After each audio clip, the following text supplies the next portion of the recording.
Muy bien, buenos días, buenas tardes, buenas noches, según a qué hora nos vean y dónde nos vean. Bueno, en este caso seguimos con los diagramas de cuerpo libre, pero ahora entramos a un sistema dinámico. O sea, ¿qué sucede cuando el objeto ya entonces tiende a moverse?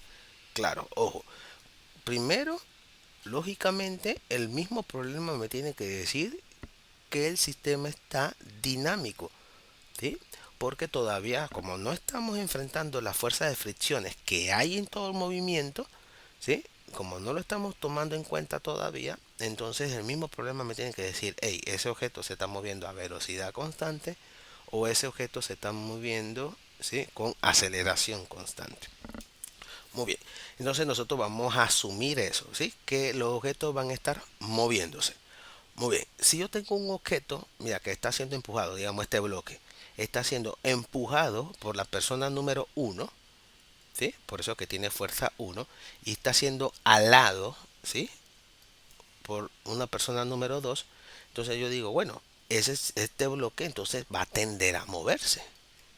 Ese bloque va a tender a moverse por la acción de esas dos fuerzas. Y estamos asumiendo que esas fuerzas rompen la inercia del movimiento, ¿sí?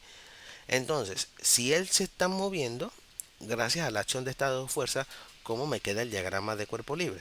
Vamos a, primero, uno.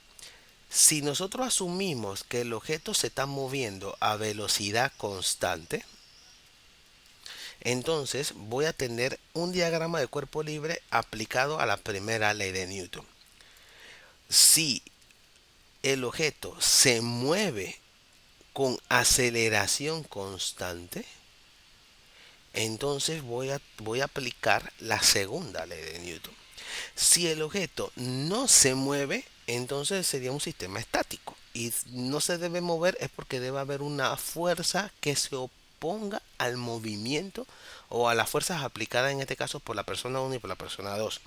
Cosa que no lo estamos asumiendo todavía porque esa sería una fuerza de fricción. Y para vencer, acuérdate que para poder que haya un movimiento tengo que vencer la inercia de un objeto. La inercia está íntimamente relacionada con esas fuerzas de fricción. Muy bien. Ahora, vamos a asumir entonces el caso número uno. ¿Cuál es el caso número uno? De que el objeto tienda a moverse a velocidad constante. Bien, acuérdate, mi objeto, el bloque, ¿sí? De masa m, lógicamente, va a tener mi referencia de fuerzas. Entonces, ¿qué fuerza vamos a tener aquí? Aparte de la fuerza uno y de la fuerza 2, yo tengo la fuerza normal, que en este caso está sosteniendo al bloque, y también tengo el peso del objeto que va hacia abajo. El peso del objeto que va hacia abajo. ¿Qué obtengo en el sistema?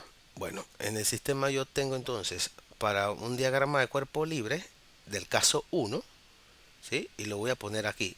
Este, este plano de aquí, caso uno, o sea, caso que se mueve a velocidad constante. El objeto se está moviendo a velocidad constante. Entonces, ese objeto se está moviendo a velocidad constante. Si se mueve a velocidad constante es por algo. Entonces vamos a asumir. Si se mueve a velocidad constante, ¿eso qué va a decir? Bueno, que esta fuerza número uno que se está aplicando para acá y esta fuerza número 2 que se está aplicando hacia acá,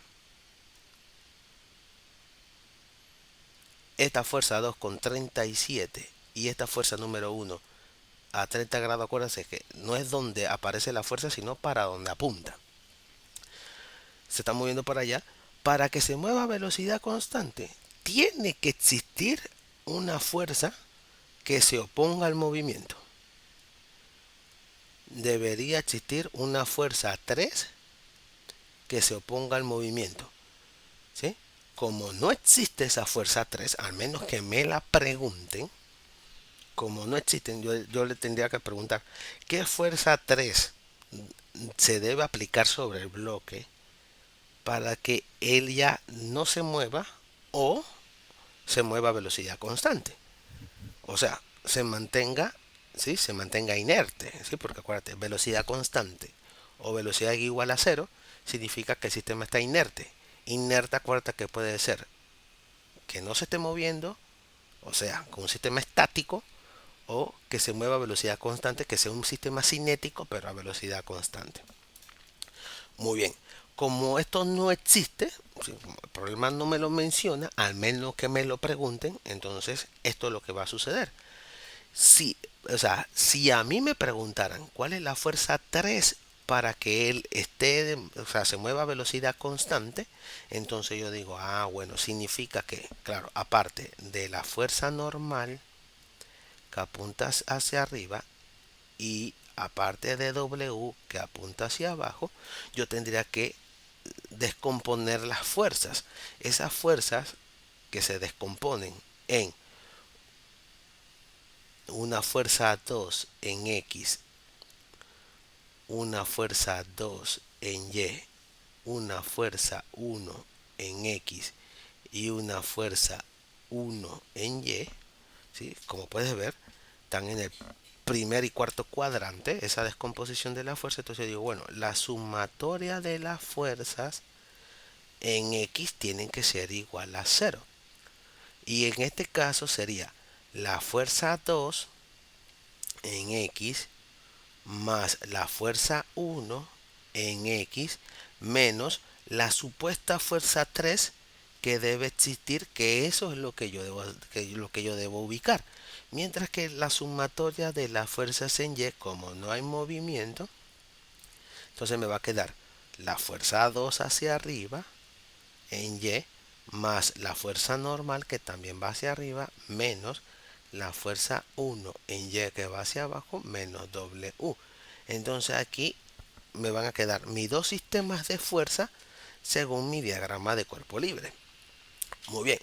Entonces, para que esto pueda, o sea, para que el objeto se mueva a velocidad constante, en este caso debe existir una fuerza 3. Si no existe una fuerza 3, entonces él automáticamente tiene que acelerar. Tiene que acelerar. Al menos que haya una fuerza de fricción, lógica, ¿sí? Que se oponga al movimiento. Ok, ¿qué sucede en el caso que se mueve con aceleración constante? Para que se mueva con aceleración constante, bueno, todo esto se repite, ¿sí? Todo esto se repite, o sea, voy a tener el sistema, le pongo aquí, bueno, que él ahora acelera en esta dirección. Acelera para la derecha. Entonces me está indicando el movimiento, me está indicando que, bueno, que esta fuerza que está aquí, F2, y la fuerza F1, o sea, todo igualito, ¿no? Con el peso, con W y con la normal, sin tener una fuerza que se oponga al movimiento, me va a crear entonces este movimiento acelerado en X. O sea, solamente la sumatoria de las fuerzas en X tiene que ser igual a la masa por la aceleración en X, ¿no? Claro, no le voy a poner aceleración en X porque aquí automáticamente me están diciendo que el objeto se está moviendo para la derecha. Bien, así que la aceleración le pertenece al eje de las X. Muy bien, así que la única fuerza, o sea que me va a quedar el mismo sistema, me van a quedar estas dos fuerzas, la fuerza 2 en X más la fuerza 1 en X, igualado a la masa por la aceleración del objeto. Y en Y, esto me va a quedar igualito. La sumatoria de las fuerzas en Y tiene que ser igual a cero, ya que el sistema no está acelerando. Acuérdate que la aceleración es un vector. Como es un vector, no está direccionado de manera vertical, o sea, no va ni para arriba ni para abajo. Así que me va a quedar lo mismo, que la fuerza 2 en Y que apunta hacia arriba, más la normal que apunta hacia arriba, menos la fuerza 1 en Y que apunta hacia abajo, menos W tiene que ser igual a cero. Entonces, si te das cuenta, esto que está aquí y esto que está aquí sigue siendo una ley de una condición de equilibrio. ¿Sí? El objeto no está acelerando ni para arriba ni para abajo, en ninguno de los dos casos. A pesar de que en X, para uno no haya movimiento con estas terceras fuerzas ficticias y para acá sí hay movimiento acelerado con estas terceras. O sea, que en este caso, como puedes ver, yo puedo tener en un sistema, puedo tener dos casos, yo puedo tener los dos sistemas, puedo tener las dos condiciones. O sea, puedo tener la condición donde se aplica la primera ley de Newton, ¿sí? y puedo tener una condición donde se aplique la segunda ley de Newton. Mira que esta condición que está aquí se aplica la segunda ley y en esta se aplica la primera ley. O sea, no tiene que estar acelerando el sistema para poder que siempre va a ser, para que siempre tengo que estar aplicando la segunda ley. O sea, que en un sistema acelerado puede estar aplicándose también la primera ley. Claro, en otro eje, ¿sí? En el otro eje. Puede ser también que en el eje de la z sea igual a cero. Muy bien, esas serían entonces las condiciones que tenemos. ¿Qué sucede si un auto acelera hacia abajo? ¿Quién es el culpable de eso? Bueno, omitiendo, acuérdense, no estoy tomando en cuenta la fricción. Acuérdense, la fuerza normal estaría aplicándose hacia acá y el peso estaría aplicándose hacia acá. Aquí solamente van a haber dos fuerzas, las dos fuerzas naturales que tenemos. Una fuerza de reacción, que es natural porque está sobre una superficie, y la fuerza gravitacional, que la denominamos peso. Como el plano es inclinado, me va a tocar entonces inclinar el plano y el ángulo de referencia va a estar aquí. Ahora, si te das cuenta, ese ángulo de referencia, vamos a poner el plano así y vamos a poner entonces el plano así, inclinado de la misma con un ángulo teta con respecto a la horizontal. ¿Qué me va a hacer? Bueno, va a hacer que la fuerza normal vaya en este eje que está aquí y que el peso ahora esté aquí. Y el ángulo siempre con respecto a la vertical.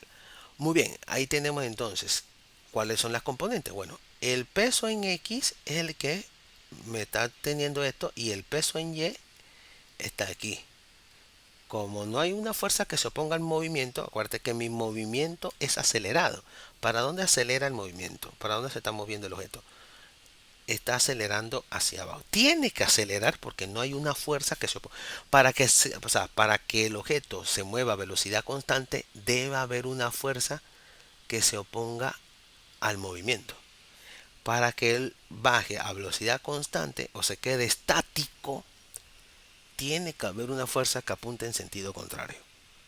Como no está sucediendo, como no me lo dicen, entonces en este caso, esto que está aquí no existe. Entonces, el culpable de que él acelere es el peso en X. Entonces, ¿yo qué digo? Bueno, la sumatoria de las fuerzas horizontales tienen que ser igual a la masa por la aceleración, porque la aceleración está en el eje de las X. Muy bien. Si hubiera un movimiento bidimensional, que voy a tener una aceleración con ángulo, entonces ahí sí voy a tener una aceleración en X y una aceleración en Y. ¿Sí? Como el movimiento es unidimensional, entonces toda esa aceleración le pertenece al eje de la horizontal. Muy bien, la única fuerza es el peso en X. Así que en este caso, ¿qué voy a tener aquí? Voy a tener que M por G por el seno del ángulo es igual a M por A. Se me cancelan las masas, entonces ¿qué consigo? Bueno, que la aceleración va a ser igual a G multiplicado por el seno del ángulo. Mientras que, ¿qué pasa con la parte vertical? Bueno, en la parte vertical, la sumatoria de las fuerzas en Y, que tiene que ser igual a cero, porque acuérdense que no hay un movimiento dinámico en el eje de la Y, hay estática, ¿sí? No, o sea, no hay un movimiento dinámico, entonces tengo que aplicar la primera ley, ¿sí? En el eje de las Y. Sería la normal hacia arriba menos el peso en Y hacia abajo. Y eso tiene que ser igual a cero. Entonces la normal es igual a WY.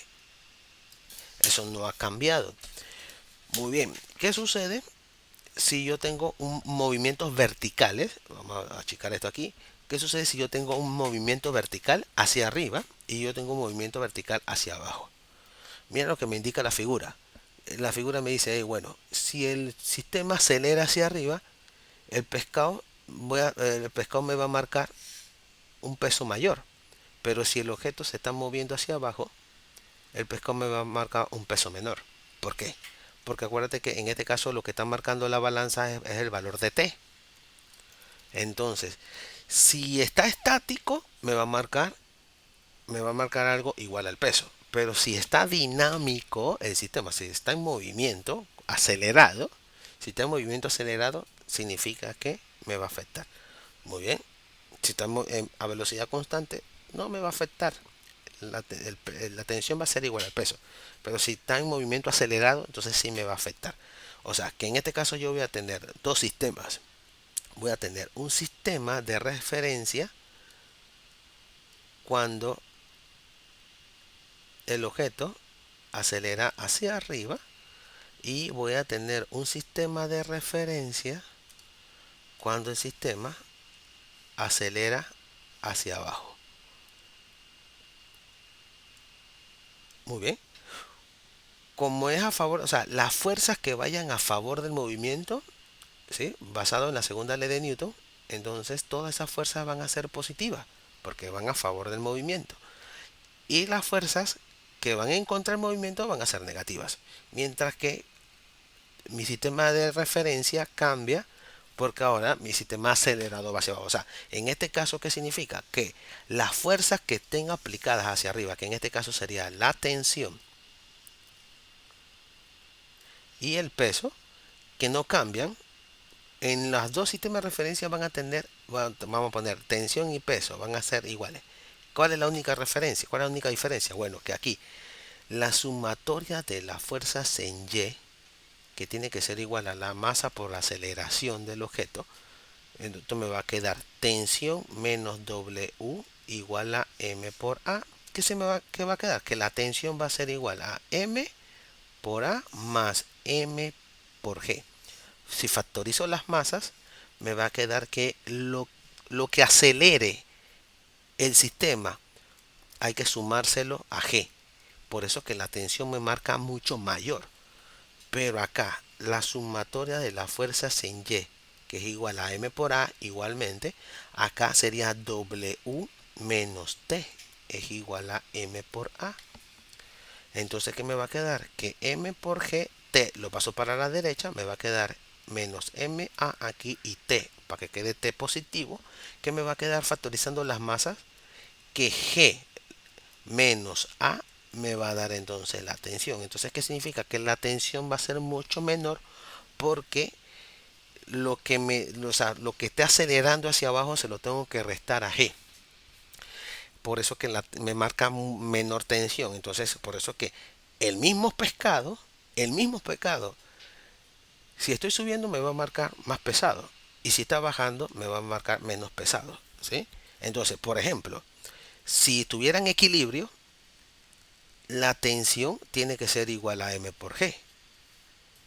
Si fuera un pescado de 1 kilogramo, si fuera un pescado de 1 kilogramo, entonces esto me va a dar 9,8 kilos, ¿sí? 9,8 newton, ¿sí? Me va a marcar, ¿sí? Si fuera de 1 kilogramo. Y si fuera de 100 gramos, me va a marcar 0,98. ¿Bien? Pero vamos a suponer que él le está acelerando, ¿sí? A 3. Entonces esto me va a quedar 1, 3 más 9,8. ¿Sí? ¿Cómo me va a quedar? ¿Cómo me va a quedar el sistema? Me va a quedar entonces que la tensión va a ser igual a este 10, o sea, 12,9, o sea, 12,8. Pero si está acelerando con 3 hacia abajo, imagínate, va a ser 1, 9,8 menos 3. ¿Eso cuánto me va a dar? Eso me va a dar 6,8. Una tensión menor. Entonces observa, si está estático, 9,8, que es lo que debería ser el peso de pescado. Si el objeto está acelerando hacia arriba, me le está aumentando 3 veces el valor con respecto a la aceleración. Claro, asumiendo que el pescado fuera de 1 kilogramo. Y si está acelerando hacia abajo, le restas 3 veces el valor del peso. O sea, eso sería algo totalmente ilógico. Medir el peso de un objeto, ¿sí? En un sistema dinámico con aceleración constante. Bien, ahora, ese sería como son los sistemas de referencia. Entonces, nosotros vamos a estar estudiando dos tipos de sistemas. Vamos a estar estudiando el sistema estático y el sistema entonces que sea cinético. O sea, lo vamos a estar estudiando cuando la velocidad es igual a cero, cuando la velocidad es constante, cuando la velocidad varía, o sea, con aceleración constante. Bueno, ese sería todo. Ahora me quedan hacer un par de ejemplos cómo se resuelven este tipo de problemas ya con ejemplos numéricos. Bueno, eso ya será entonces en el próximo video. Saludos, nos vemos.